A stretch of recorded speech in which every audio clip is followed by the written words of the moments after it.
ஹச்சிஷ குசாமா என்பது ஜப்பானில் தோன்றிய ஒரு நகர்ப்புற கட்டுக்கதை. இந்த கதை ஒரு சிறுவன் தன் தாத்தா பாட்டியின் வீட்டிற்கு நாட்டுப்புறத்திற்கு திரும்புவதை பற்றியது. என் தாத்தா பாட்டி ஜப்பானில் அமைதியான ஒரு கிராமத்தில் வசித்தனர். என் பெற்றோர் என்னை கோடை காலத்தில் அவர்களின் பராமரிப்பில் விட்டுச் சென்றனர். நான் என் நாட்களை பின்புற வீட்டு தோட்டத்தில் விளையாடி புல்வெளியில் ஓடி கழித்தேன். ஆனால் ஒரு மாலை நான் விளையாடிக் கொண்டிருந்த போது ஏதோ ஒரு சத்தத்தை கேட்டேன். போ போ போ. ஒரு ஆழமான, இயற்கைக்கு மாறான, ஆணுக்கும் பெண்ணுக்கும் இடையிலான குரல். அது வேறு உலகத்திலிருந்து வந்த விசில் போல் இருந்தது. நான் எல்லா இடங்களிலும் பார்த்தேன். ஒன்றை கவனித்தேன். எங்கள் வீட்டு தோட்டத்தை சுற்றியுள்ள உயரமான வேலிக்கு மேலே ஒரு வைக்கோல் தொப்பி எட்டி பார்த்தது. ஆனால் அது அங்கே இருக்கவில்லை. அது யாரோ ஒருவரின் தலையில் இருந்தது. வேலிக்கு பின்னால் நிற்கும் ஒருவர் வேலியை விட உயரமாக இருந்தார். ஒரு குறுகிய இடைவெளி வழியாக நான் அவளை பார்த்தேன். ஒரு பெண், மரண வெளிர் நிறத்தில், நம்ப முடியாத அளவிற்கு உயரமாக. அவளது முகம் நீண்டதாகவும் வெள்ளையாக இருந்தது.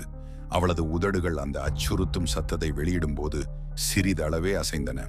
போ போ போ. அவள் என்னை உற்று பார்த்தாள். பின்னர் அவள் தோன்றியது போலவே மெதுவாக நகர்ந்து சென்றாள். அந்த விசில் ஒலி மறைந்தது. நான் உள்ளே ஓடினேன். என் தாத்தா பாட்டி மேஜையில் அமர்ந்து டீ அருந்திக் கொண்டு பேசிட்டு இருந்தார்கள். நான் தயங்கினேன். இன்னும் அதிர்ச்சியில் இருந்தேன். பின்னர் நான் கண்டதை அவர்களிடம் சொன்னேன். அவர்கள் பெரிதாக எதிர்வினை காட்டவில்லை.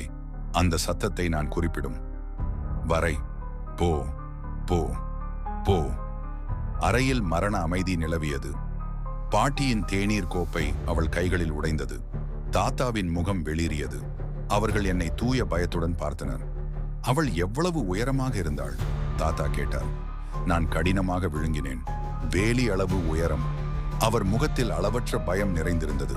அவர் தன் கால்களில் எழுந்து என் கையை வலிக்கும் அளவிற்கு இறுக்கமாக பற்றினார். நீ அவளை எங்கே கண்டாய்? எப்போது? அவள் உன்னை பார்த்தாளா? அவள் உன் முகத்தை பார்த்தாளா? நான் திக்கி திணறி பதிலளித்தேன். பின்னர் வேறு வார்த்தை எதுவும் சொல்லாமல் தாத்தா தொலைபேசியை நோக்கி விரைந்தார். அவரது குரல் குறைவாக, அவசரமாக, கிட்டத்தட்ட பதட்டமாக இருந்தது. பாட்டி நடுங்கிக் கொண்டிருந்தாள். என்ன நடக்கிறது? நான் கேட்டேன். என் குரல் வெறும் விசிலாக இருந்தது.